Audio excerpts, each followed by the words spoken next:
Welcome to Shape the Podcast, a podcast all about maintaining mental health by sharing stories from those who have overcome negative experiences and feelings, then turned them into something positive. Meet your host.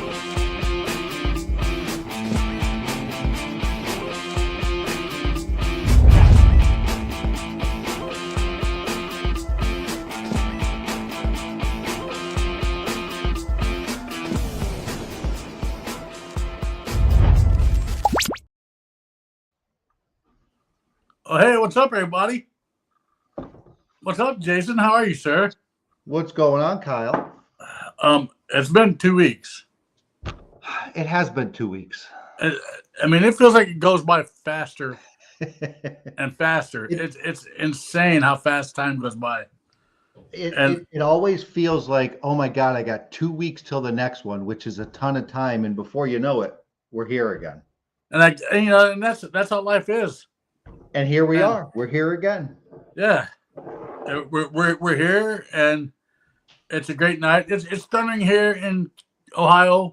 The rain's pretty bad. Thunder's pretty bad. I might lose my internet reception like I do every time it rains, because that's just how it is. I think that's the storm system that I'm going to be driving through tomorrow, heading out to you. Yes. Yeah, and for those people that don't know, Jason is going to be on his way down to Ohio for the weekend because there's a big 3-day tattoo invitational going on in Dayton, Ohio. Mm-hmm.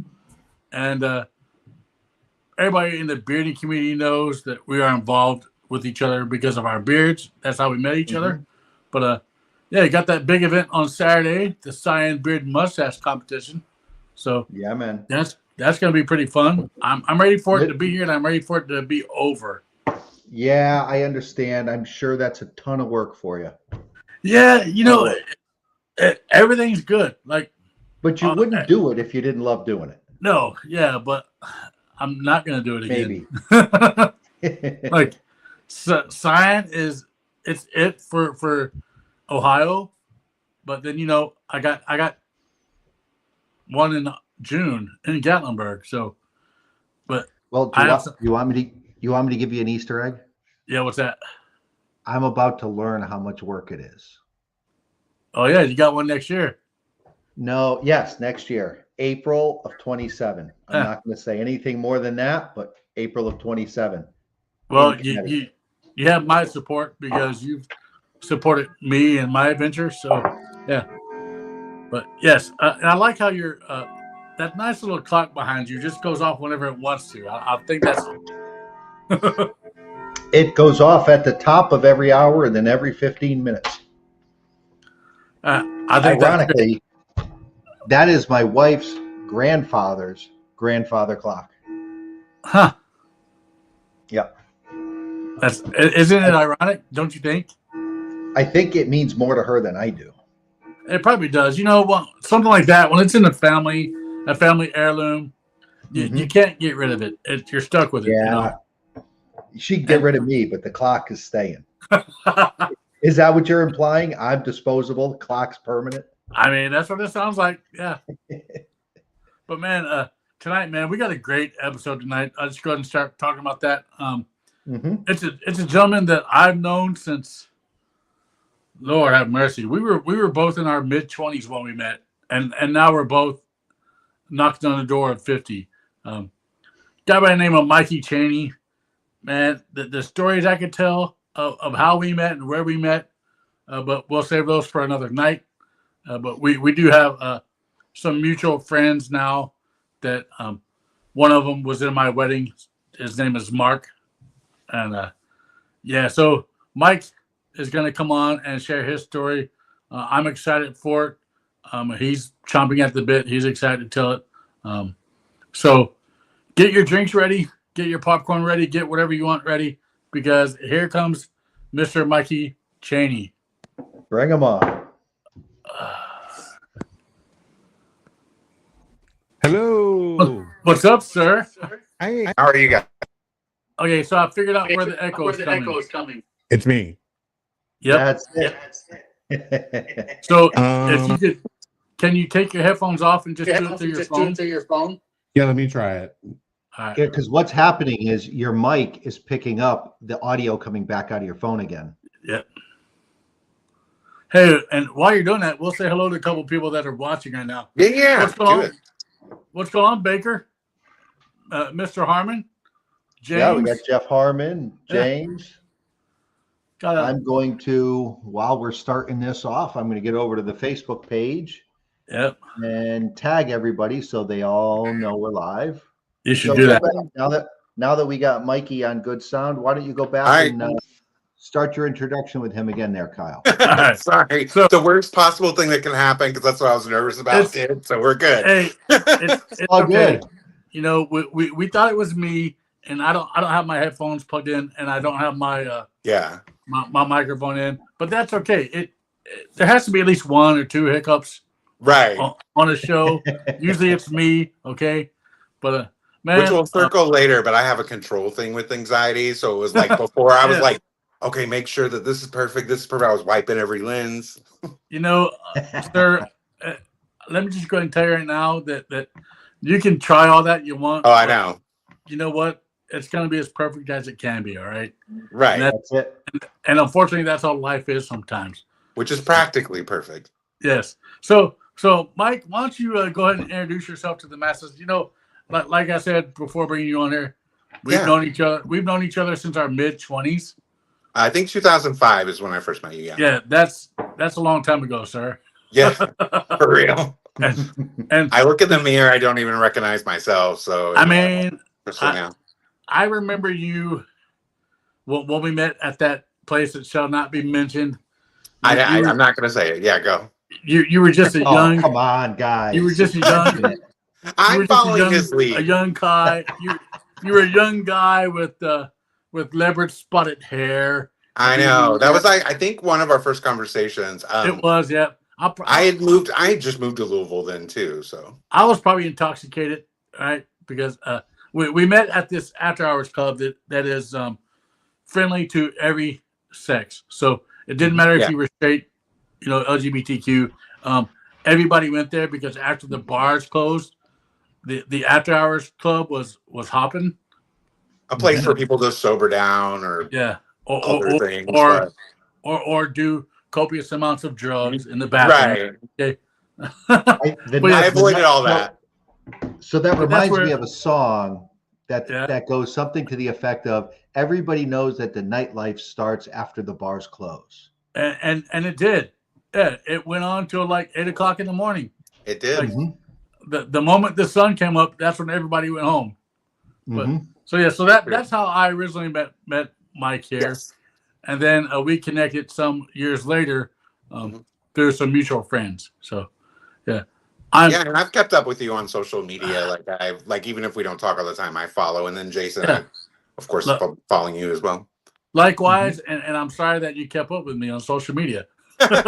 I'm not, but yes. Because I feel sorry for him. You got to see all my crazy antics, you know, and Thanks. But yet, you know, you got to see something that means a lot to me, which is this podcast. So right. Which I'm totally grateful for you to come on tonight and share your story. So why don't we go from there, man? Okay. I don't know where to jump off at, but I'm 45. I live in Louisville. I work from home, and I started doing that during COVID, which married perfectly because that was also the first year I went to a facility because I have a panic disorder. I also have generalized anxiety, don't we all, with trauma, depression. And I'm currently going through a cycle of grief as I was still married, but we were separated, but I became a caregiver and I just lost where I get the last name Cheaney. When I originally met you, I had a different last name, passed in December. So it's been a whirlwind 6 years. He had 3 craniotomies. 2019 was the first one. And his personality changed on the second one, and he woke up and decided he didn't want to be married anymore. And without, as most things in life, I had to quickly adapt and become his caregiver, but also try to find my own voice, and that became really hard. And as we talk, I mean, that's how anxiety, mental health has been a big part of my last 6 years for sure. especially proactively trying to manage it. Well, even so, let's back up some. Yeah. Even before that, like, so what was it that you were dealing with to where you had to go to get the help? Like where did the anxiety come from? Where did the depression Yeah. come from? Well, as most things, let's start from the beginning. But my family, my mom was married a lot, and her type was men that like to hit, and men that didn't like children. So not at all, not a good mix, especially with young ones. And the first one was in the military. My dad passed before I was two. And she'd already remarried before that, but the first one was in the military, and we were stationed in Alaska, and social services came and got us, detained them, and then we went to Chicago, right outside of Chicago, Joliet. And then she remarried, and she remarried a man that, like, after that, like, so we went back to her, and she left him, but then remarried another man who liked to hit it even a little bit more. But he was very manipulative. And so I tried to report to social services, and he said I was making everything up, that none of it was true. And even with all the bruises and stuff, they saw past. He was charming to them and manipulative. And that's where my panic disorder set in, because there's nothing like being 12 and nobody believing you. But your mom didn't stand up for you and say he's right. She didn't, and I don't want to like tear her down. I mean, I had, and we'll get to that, but in my 20s, I had to break away from my family for a little bit, and we're now in a really good place. But her reasoning was, because to me, I'm like, why are you letting this happen to your children? Her reason was that she was also being abused, which I didn't see. I mean, I guess in some ways mentally, but she needed him as a provider because she couldn't do it on her own. She was like, what is a woman supposed to do with 3 kids on her own? So I tried to reserve judgment. I'm not going to lie and say I didn't have anger as like you're processing this, but I mean, that's where her mind was. But she wasn't a part of the abuse, but she usually went away when it happens. Like she would go yard selling or something. So, but as time went on, and even at that age, and especially being of the LGBTQIA in the 80s and 90s, you know, you were, not that you're not now, but it definitely was. I lived in a small town in Kentucky and in Georgia, and I was like, you know, the ugly duckling, the black sheep. I stood out for all the right reasons, but to them, the wrong reasons. And that's where the depression and the anxiety and the panic disorder, even then, even though I didn't see it then, that's where it started. It was almost like it was trapped in a bottle waiting to come out. And in my 20s, it definitely exploded because I never dealt with anything. I always tried to be just funny and charming and have personality, so people kind of masking so people couldn't see. And that's pretty much like the very first half of my life, what it was like. And then so when I met you, I was very much that. And then in my 30s and 40s, I mean, as one does, you get more in tune with yourself, especially with the help of therapy and, you know, going to facility, medication, all that stuff. I, you know, each day is a challenge, but I've learned to like hone it in and understand it and understand why, because there's no way to process what happened to me. All I can process is how I'm going to move on and how it's going to make me stronger. And that's where I am at this stage of my life. Like, kind of wear it like a badge, because it's made me, I think, very patient with people, and it's made me a better listener, my own struggles. I don't know if that makes sense, but I feel like we reflect off people. Go ahead. Sorry. It's like, you know, you're talking like, shit happened in the past, but we can't change what's happened in the past. You know, we have to grow from that as people, and in order to heal, you have to let go of the past a little bit, but yet you don't want to ever shut the door on the past, you know, because like sometimes the past can come up and bite you in the ass, so to speak. And especially out of nowhere, you don't even know that sometimes it just hits you, right? Yep. Like, so, but you know, you always have to say, okay, in order for me to be a better person, I have to grow from this somehow, you know, and a lot of it, forgiveness, you know, like you were saying, Yeah. with your mom and stuff. Like, sometimes you have to forgive and forget, so to speak. But you also don't want to like have it here, but have it so much here in the back of your mind. Right. Because you don't want. And I hate to say that, with this day and age, the way the times are, you have to be vigilant. Right. But you also can't let anything that's happened in your past deter you from being that better person that you are today. So, well, like especially in my 20s, like I was just acting out, like I guess as we all do, because that's like the learning. But I never processed or dealt with any of it. I just left as soon as I could leave, and then it just kind of took over me, kind of controlled me. It would come out, like I said, like in a Coke bottle. It would just to everyone, especially between the ages of 20 and 27. Anybody that was in my life at the time. Thank you for your patience, because I would just have these fits of rage because that's all I knew. All I knew was you scream, you hit, that's how you deal with life. And I was constantly fighting that. I knew I was better than that. And my 20s, I made a lot of mistakes. And I think that's why now I have no problem being vulnerable. I mean, it's hard, especially if you're sharing on social media. It's very much for people to be like, oh, here he goes again. For yeah. me, just telling my story opens up stories from other people. And that's why I love this podcast, because it's you just learn a lot, and That's you our learn you're not premise. alone. Yeah. Mm-hmm. And there's no right or wrong way. And the fear of those people that might react to those posts, fuck them. Right. I mean, yeah, for real. Yeah, because here's the thing: your post, what you're posting is helping you. Mm-hmm. And Right. not like it doesn't, like you want to not help anybody else, but Right. it's your therapy. Right.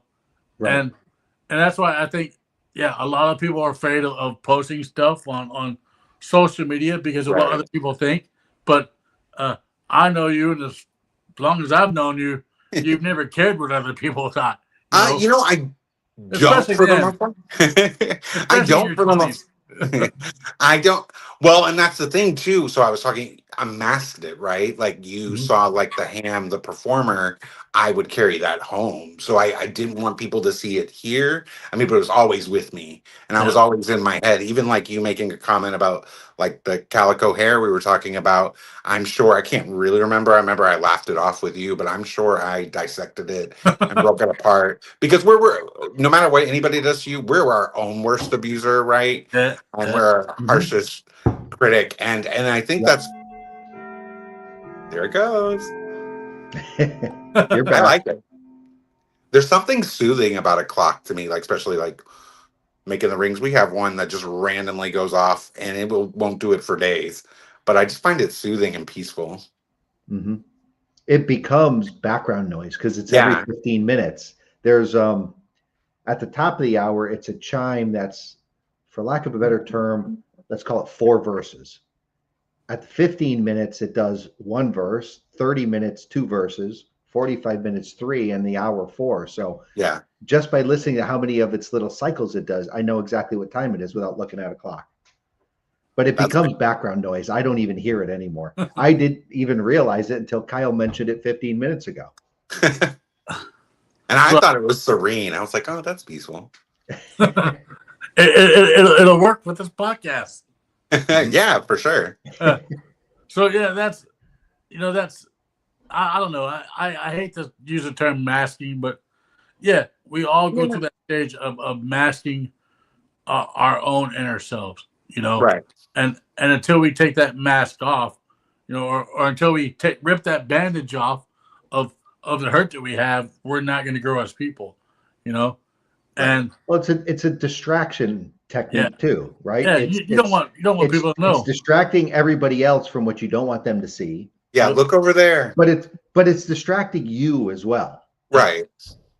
It's And also like a coping mechanism, especially like humor. Mm-hmm. Sorry, I didn't mean to cut you off, but like you're good. It's if I can make it the joke first before anybody else can. Mm-hmm. Do you know what I mean? It kind of diffuses the But seriousness then you of own it. it. Yes, for sure. You And, set the narrative at that point. Right. And I say Yeah. that all the time. That's Mhm. exactly what I say. And maybe masking isn't the best term, but I come from like a theater background. So it was just a performance for me. It's like, um, look at the shiny object, don't look like what's underneath, you know what I mean? Of kind of keeping up with appearances. I know like that phrase is used a lot. Like, um, and very much the people around me were the same way. They didn't want anybody to see what was right in front. And I guess I kind of like carried that on until I didn't. I had to learn how to break away from it. And that comes with time and that comes with a lot of work. I mean, it wasn't an overnight thing, but for sure. Well, it's those who truly knew you, and some of those people are still in your life. Yes. Because I see you talk about them daily. Yeah. I do. They could see the real Mikey. That they could see behind the theatrics. And yes, I know, and that you are still theatrical today by your shorts that you do on Facebook and things of that nature. But it's those people who truly know you, like your friend Valerie, and her family, that they see the real Mikey, and they've seen what Mikey has been through.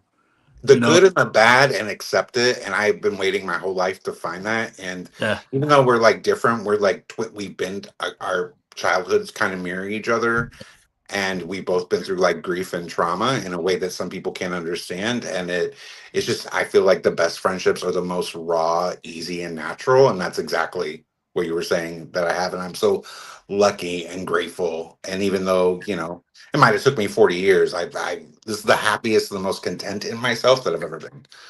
I mean, sometimes it takes 38 to 40 years for somebody to really grow up. Right. I mean, it took me till I was 38 to really reach that adulthood point. And that's because something in my life happened to where I had to grow up. Right. And the 40s, I think, are naturally a point in time where everybody just naturally becomes comfortable enough in their skin. They're generally comfortable in their life, whether it be work or social status. And I think a lot of people get to that zero fucks given state of mind somewhere in their 40s. And how would I put it? It's just such a great thing to just say, fuck it, I don't care. Right. I don't care what you think. I don't care what they think. I don't care anything. I give a little fucks. That's where I'm at. Just a teeny bit. Yeah. But it depends on what it is. Yeah. Just a fraction. But what you were saying, you learn how to listen to yourself. And that's like, and I remember like my mom and them telling me that when I was younger, and I'm like, yeah. They were right. Like, it's the most peace within me. Even when I'm going through something, you know how to, even if you don't know how to navigate a situation, you know that you're still the captain in a way that you don't when you're in your 20s. You feel like you're out of control. So this is interesting. Here's a great parallel. Yeah. Interesting. Right. Like, talking about becoming financially stable in your 40s. Well, I can tell you right now, and I'm speaking from the truth. If I wasn't married, if I was living like Kyle wanted to live, I'm 47 now. Right. I would not be financially stable. Okay. So I can just tell you, but my marriage helped calm that down and get to that point, But yes, I can tell you right now, if I were single, living like I want to live, I would not be financially stable. So some of that can be true in your 40s, and then some of it cannot be. So it's all mindset, right? Yeah. Right. I mean, it's all mindset. I'm not gonna lie, there's not gonna be days like where I need a reset of that. I need a reminder of that, because sometimes we just hit a wall, right? Yeah. And we can't. And that's, like I said in the very beginning, I'm my own worst abuser, and no matter how confident I am in a situation, I have days, especially with my panic disorder. If my body does something that I don't understand what it's doing, it's almost like I start at zero. It's almost like it rebounds. And I hit that phase recently. But today I'm super confident. So zero little fucks. But so you're talking about that, and some of your synopsis that you sent. You're talking about when your body does different things, like your heart, Yes. you know, and especially with what you've been through lately with Cheaney's passing, Yeah. you know, that has probably put you on an edge that you've never been on, you know. Right. Not in Because the there goes a part of your life. You yeah. know? When I was dealing with it, so when at his later stage of his life, and I don't want to give all his diagnosis, I want to kind of keep that private, but like Yeah. the later stage of his life, the last 3 months, he couldn't use his hands or feet. I'm just making up words, feet, and had to be fed constantly. And that's really, it was really difficult for me to process in the beginning because you knew Cheaney back in the day. Cheaney Yeah. was like the parent, and I was like I had Peter Pan syndrome, and I was a kid, and the Yeah. roles reversed when his personality switched after the second craniotomy. He had two hematomas that were collecting for a really Yeah. long time, and nobody knew. And he was collapsing. He couldn't remember where he was. He didn't know how to get to work. He lost his job. He had moved to Michigan for his job, and that was in 2019. Then we separated, and then this, of course, happens. But there was just constant. There's a lot I could talk about. There's so much Yeah. in depth, but I wasn't really listening to my heart. Wasn't really listening to any of my nerves when I was going through that because it wasn't about me. It was about taking care of him. Yeah. I had to talk to. I think I talked to over 15 caseworkers. His family wasn't really involved in his life, and some of that's by decisions he made. But I had to be there. I didn't have a choice not to be there. And honestly, I would do it all over again.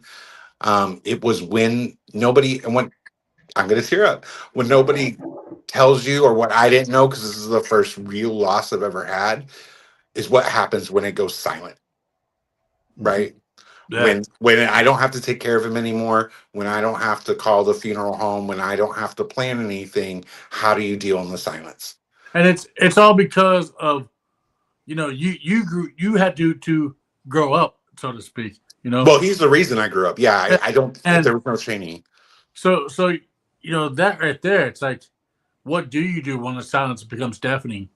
Right. You know, it's fight or flight, right? And I think that's why my panic disorder gets triggered in them, because I'm not multitasking. I'm literally listening to everything here that hasn't been listened to, right? Because Yeah. what they also don't tell you about caregiver, again, I didn't know that till I go through it, is how much you let yourself go for someone Yeah, else, because right? you're concentrating on the other person. Yeah. Right. And you're not meaning to, you think that you're going through all the motions that you're supposed to be going to. I had to, and I realized I never dealt with we were together 10 years and then separated 6 years, but he was my friend. He's like a brother. The relationship changed, but that was 16 years of my life that I had never really processed. And not only that, there was the version I like on his second craniotomy, his personality completely switched. I was grieving two people, Yeah. right? Because I knew the before him and the after, and my body kind of reacted to it, if that makes sense. And it's always the center of me, my heart, and my heart's fine, by the way, but like I don't think it is, and I start freaking out, and I'm Yeah. constantly in the You ER. just have to remember what you just told me. Yeah, My heart's fine, by the way. Okay. right. But You you have don't to remember remember that. you don't remember when like alarms are going off in your Yeah. body, much like the clock behind Yeah. you. You hear things like, now I'm trying to think, and where I'm working with my therapist is a way is if you hear your heart, it means you're alive, and it Yeah. should be peaceful and make you content. I do have a little bit of neuropathy. Is that how you say it? I've been saying it wrong for like 3 weeks. But and I'm currently going through that process, so there is a little bit of that going on. There's some things that are I'm not causing, but that's how powerful the mind is, that you can have. I mean, it affects everything, right? And not Right. only you, it creates a ripple, so of course it would affect your body. Well, so like a lot of, like, there's a, what's the word, hypochondriism, you know. So people Yeah, do that, you know. So you tell yourself, I'm not feeling good, and then you start to believe that you're not feeling good, you right, know. Like you tell yourself, oh, my heart feels out of rhythm, so right, you start to believe that your heart's out of rhythm, even though it might be fine, you know. But that's how sometimes people deal with things, you know. right, When you get to that certain point in your life, like you said, everything is calm and everything is quiet, and that's when you can hear who you are, you know. Mhm. right. That's that's a scary situation because, like you said, you start questioning your body, you start questioning the way you feel, and that could be also a stage of grief, to look at it that way, Or because reaction to trauma. yeah, and because there's all different types of reactions to traumas and things that we've gone in our lives, but then we have to remember that would that person, would Cheaney want you to go through what you're going through now? No. You have a great life with is it your boyfriend? So we are engaged. It's been a Yes. long engagement because Your fiance? Yes. yes. But So, I will tell you, now that I'm a widow, we're getting married. I don't have to go through that divorce because Cheaney was homeless for a year and a half, so I had nowhere to file divorce papers. yeah, And then also I needed to still be married because insurance. it was and it wasn't until the end where he wanted power of attorney, and then but that was a way I could get information, was being his husband. Yeah. I still consider myself a widower in a sense, but yes, and I'm also, if I can take this moment, even throughout all like the anxiety and the trauma, to have someone that you're with take care of someone who's your past love. Like he went and fed him on days I couldn't. I Yeah. am forever grateful. And sorry, like it's only been almost 3 months and there's no time cap on grief, but it's still Yep. very fresh with me. I just realized, like I said, I'm working with my therapist now, and then going, this whole thing, the panic disorder and everything is happening now. It's just a reminder that I needed some maintenance on myself. That's how I'm trying to look at it. But that And, also shows that how much love he has for you. If yeah. he can go Yes. be there for you and help with Cheaney, that right there proves that he's a damn good man. He is. He's because the I don't kindest know human. I don't know many people that would do that for somebody else's ex. I don't either. I don't even know in my situation, like if it was reversed. I would like to say that I would, because I'm very, me, I'm very kind and giving, but I don't know. I'm extremely, but and then that's another thing that caused stress is because everyone had a voice, especially our families, uh, especially more so on my side. But they were like, you need to just end the things with Cheaney because it's gonna affect your relationship. And luckily, I mean, I'm not gonna say there weren't days, there were hiccups, but Yeah. especially towards the end. And the thing is, I didn't know until he misses them just as much as I do. Um, he's in our office. You can't see, but behind me, his he loves Star Trek. You know that, Cal. Yeah. Like, so we have his urn and stuff, and my partner now, Cooper, he gets very emotional about it. Some for me and some for him. He grew to love him. So as traumatic as yay! See, I feel peace now. and again that's all because of the love that Cooper has for you. Right. And friends, and like friends that they didn't meet Cheaney until after like his personality switched, and just embraced him and accepted him. And because he was wild, like he was running the streets. He was a crazy pants. And I'm, as much as I talk about the trauma of it, there's so much. I don't think I'd be the same without going through what I went through. And if I could say anything to people who are like struggling or whatever, like take in what you have. Um, I was sitting outside today, and I was just staring at trees, and I was just like, I get to be here, right? I get to just look at trees, look at the sky, like, and I know that sounds cliche and silly, but it's a reminder. And like when I have a panic attack now, I try to tell myself, if I have a couple of breaths where I'm like, hyperventilating, I'm still breathing. It's just hard to get your brain to like automatically switch. But that's where I'm at right now in that cycle of thing. Well, and there's coping mechanisms that Right. you're not, and that's a lot of people need to understand that is that, everybody has their coping mechanisms, whether it be deep breaths, or counting, one of my coping mechanisms, because I get anxiety. Mhm. One of my coping mechanisms is not going to the grocery store, because that's when my anxiety kicks in. Okay. Do you have any, Jason? Oh, Coping mechanisms? Me? Yeah.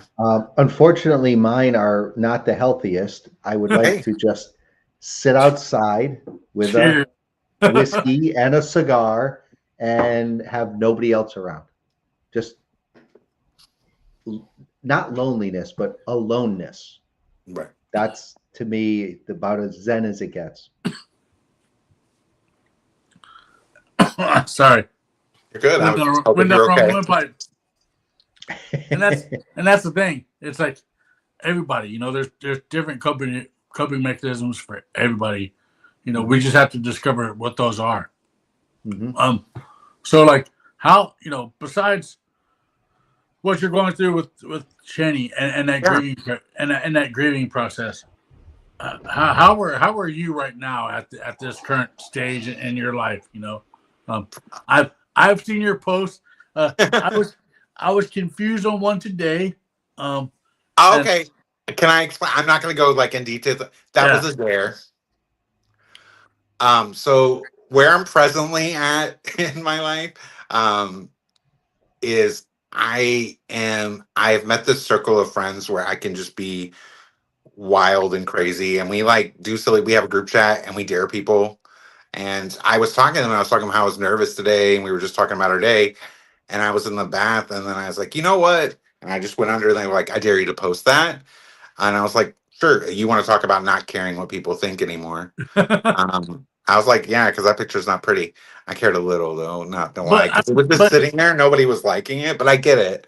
it actually tells a story though. Yeah, it does. Like it tells a story of two ends. Okay, one of those is baptism, Right. and one of those is letting go of yourself. Right. So I was like, huh, is this a sign? Like I know Mikey's not getting baptized. No, But is this that church will catch on fire, and that's is, anything that he believe. But I'm like, is this a sign of him letting go of things that are out of his control? a little And, bit, yeah. and so that's what I thought about it, because I was like, all right, this means something, or he wouldn't have posted. It That's means right. something, or you wouldn't have posted it. You know what I'm saying? Yeah. So I'm known in our group as the guy who will do anything, right? If you dare me, which I don't know if that's a great thing, if I should be bragging about that. You ask me to drop my pants, I do it. But to me, I'm not gonna ask you that. Sorry. no, you don't have to, but in my circle of friends, to me, the reason that I do it so willingly, it is about, I talked earlier how I like kind of like controlled before I came on here. It's about losing that control, right? And it's just about being free. And what's the worst that anyone can say? And just laugh, taking something ridiculous and laughing at it. And you asked where I was in my life currently. Great. Even though like I'm going through some stuff with my arms have been going numb and burning, and my feet just start shaking without me doing anything that's separate from anxiety. I'm still great. I'm content and still grieving. I mean, I can be both. I can be the duality of that.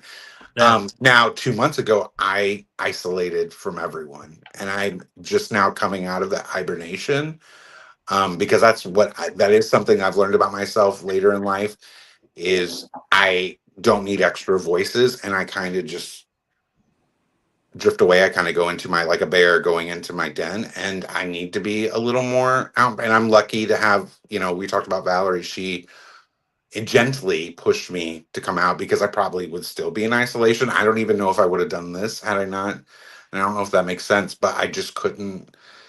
I don't know if I didn't want to, because I love people and I love like the social part, but like other voices distracted me. I don't know if that makes sense. And light bothered me. Everything. One of my favorite things is watching horror movies. I couldn't watch them for 2 months.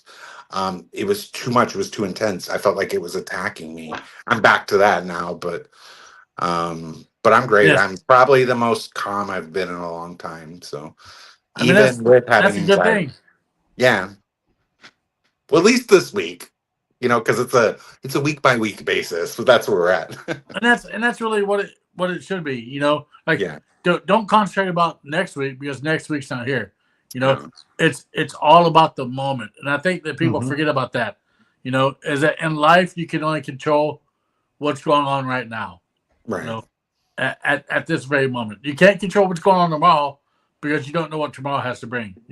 Like Jason's traveling to Ohio tomorrow. He doesn't know how the traffic's going to be. So why get anxious about the traffic now when you're Right. you're not in that traffic yet? And it also has to do with our mind.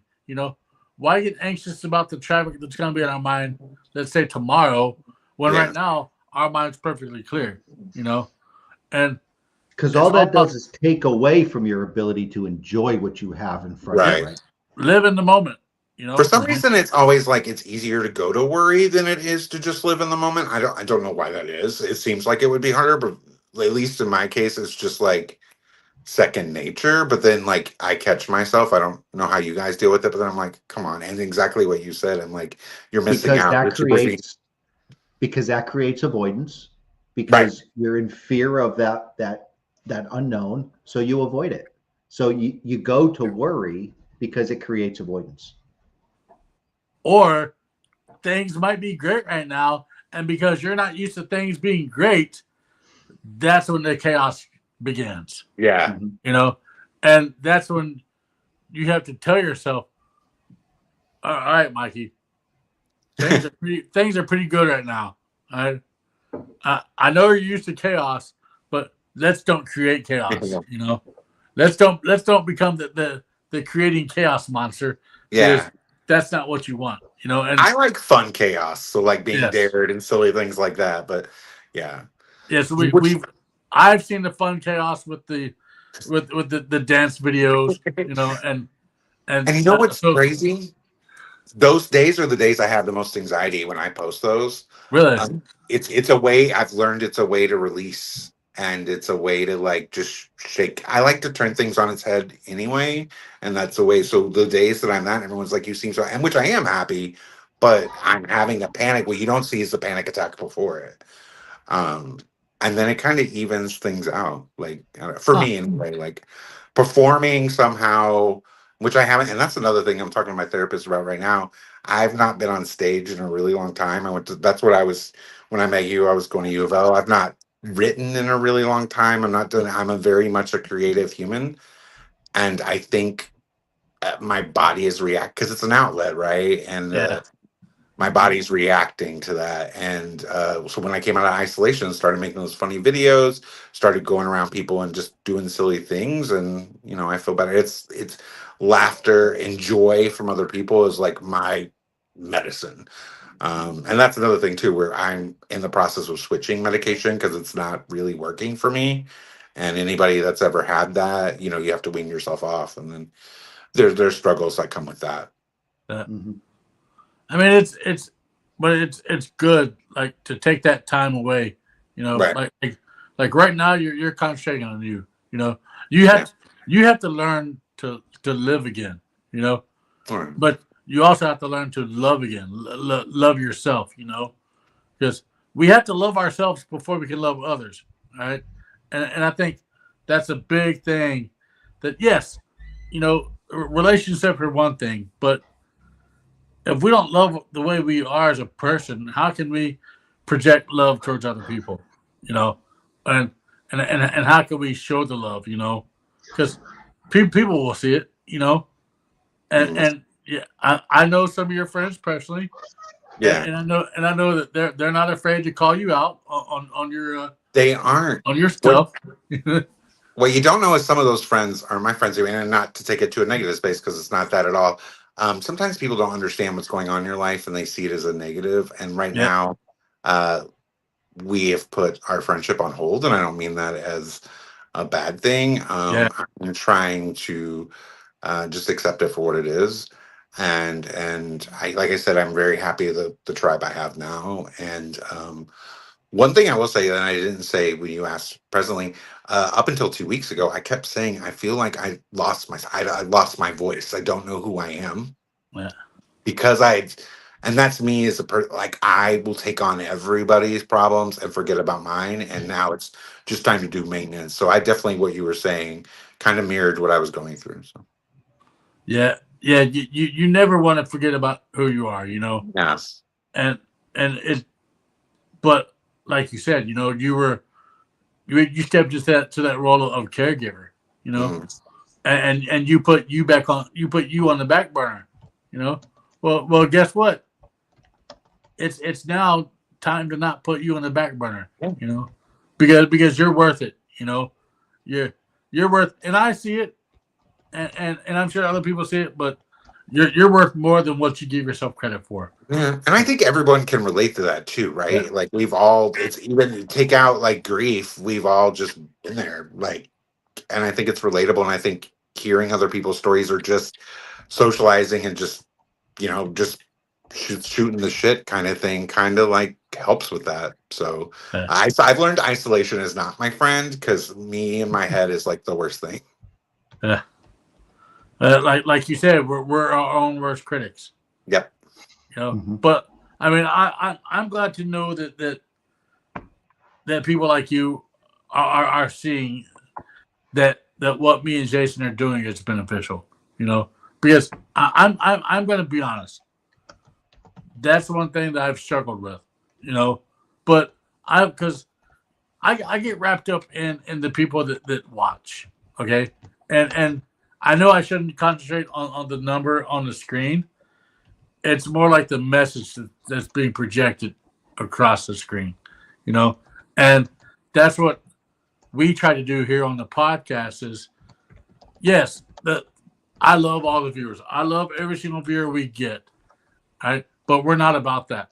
We're all about maybe one person, if one person hears the message, even though, yes, I've been told before that sometimes it's a predictable podcast, but if one podcast can change one person and help one person, then that's what matters most, and so thank you as a reminder to myself, because I can't forget why I started this podcast to begin with, and you can't forget why you start the journey that you started begin with, so I appreciate it, man. I appreciate you for coming on and being vulnerable and sharing, your story and sharing your hardships, don't stop.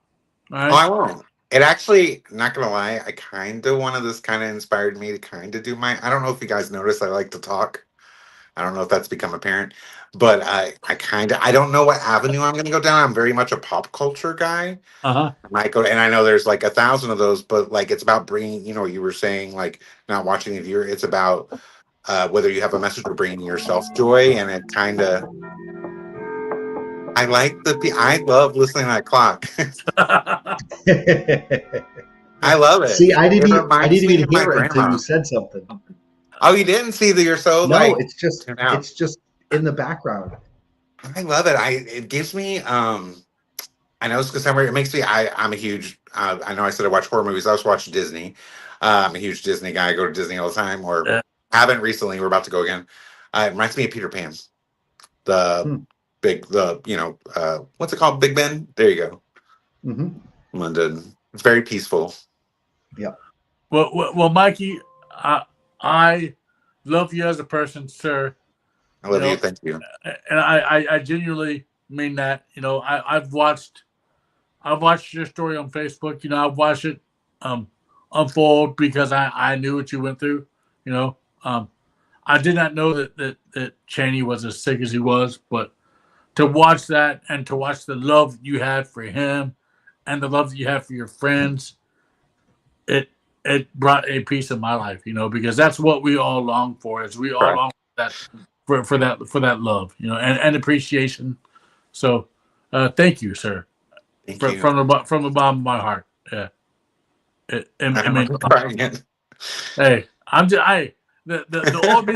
the old me will not be speaking this way. All right. I know. I like it, and I as I said, I followed like some of your podcasts, but then like I really like dived into it the last 2 weeks. Thank you both for having this shape of medium to share with people. I've loved hearing the individual stories, even the most traumatic. I've learned something from each episode, and I think it's important, as you were saying, and you also kind of have fun with it. Like it has been a pleasure to listen to. It's definitely helped me through my work week. I've kind of got lost in it, and I will continue to listen. So thank you for giving me this opportunity and platform, and I appreciate both. Well, Thank you. We appreciate those. Yeah, we do. words. Yeah, we definitely do, and it means a whole lot. Well, sir, but before we Oh, wrap okay. I up, was already saying bye. no, because I Peace got out. one more important question for you. Okay, Okay. and this is a question that I try to ask my viewers or my people who are talking about their stories. What's one thing that you could tell somebody right now who either might be dealing with what you're dealing with, or has dealt with it, or is dealing with crap in their lives right now? What's one thing that you could tell them right now? I think listen to yourself, trust yourself. You're not going to have every answer. There's going to be bad days. It's okay to have a bad day. It's okay to have a bad mental day. It is good, as you were saying, you like to be not, you like to be in the quiet, as you were saying. It's okay to have that. It's okay to reflect and reach out. Uh, I've learned that I need to reach out more. Isolation is not good for me. Find what works for you, what you can cope. And I think what we were talking about, coping mechanism, but it'll be okay. I always try to look at the bright side. I know, again, all cliches, but it works. Um, and it may not be the same method for everyone, but like, yourself better than anybody else. Even when you feel like you don't, you will find yourself again if you give yourself the opportunity. So, I don't know if that's helpful, but No, that's great. Thank find you. your way back to yourself. That's the whole point of that. Well, thank you, sir. Thank you for coming on. Thank We you. appreciate you. And I'm gonna take you to our green room real quick, and then we'll be with you after we wrap up. All right. Thank you, guys. Thanks, Mike. Well, another episode of Shape the Podcast right there, ladies and gentlemen. Thank you all again for supporting this podcast, as Jason put in the comments there. We would like it if you would go to all of our social medias, whether it be Facebook, YouTube, or Apple Podcasts. Give us a like, give us a follow, give us a review over on Apple. That way, more people can find us over there. And, sir, I'll see you this weekend. Yes, Yes. I'm. Well, before we foreshadow our guest, I mean, you're digging deep into your back pocket with friends and people that you know, and Yeah. bringing.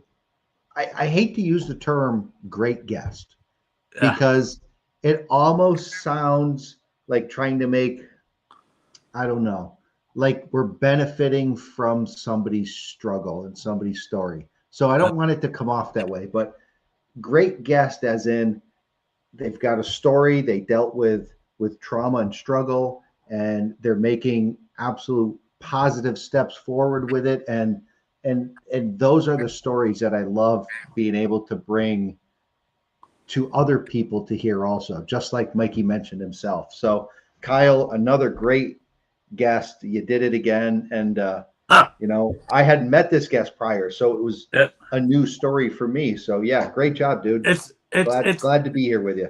It's not me. It's not me, brother. I'm not the one doing it. I think this podcast is what's creating those guests.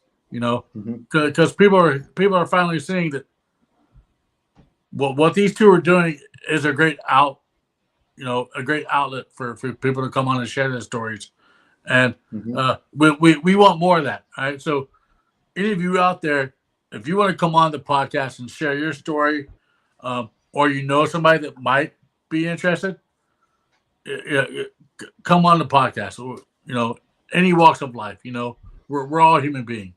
So, sir, thank you. I assume Eli's talking about me here. Yeah, I don't think he's talking about this. I mean, unless he's talking about the more gray hairs I have. But look, mine is like two-tone. It's gray and brown. Yes. Here, right there. That's the line. Well, sir, safe travels. All right. I will see you in a couple of days, man. Looking forward to it. We'll be with each other, and we'll have fun at a tattoo. And beard and mustache competition. So I know this isn't about beards or mustaches, but if any of you can make the drive up to Dayton, Ohio, or make the drive down or across, Saturday, March the 7th, there's a nice little charitable beard and mustache competition, which I'm actually going to go live here in about 10 minutes and on the Facebook group. So, and talk about that. But, dude, I love you as a friend. I'll see you in a couple of days. And everybody else, we'll see you in 2 weeks with another great episode of Shaping Podcasts. Looking forward to it.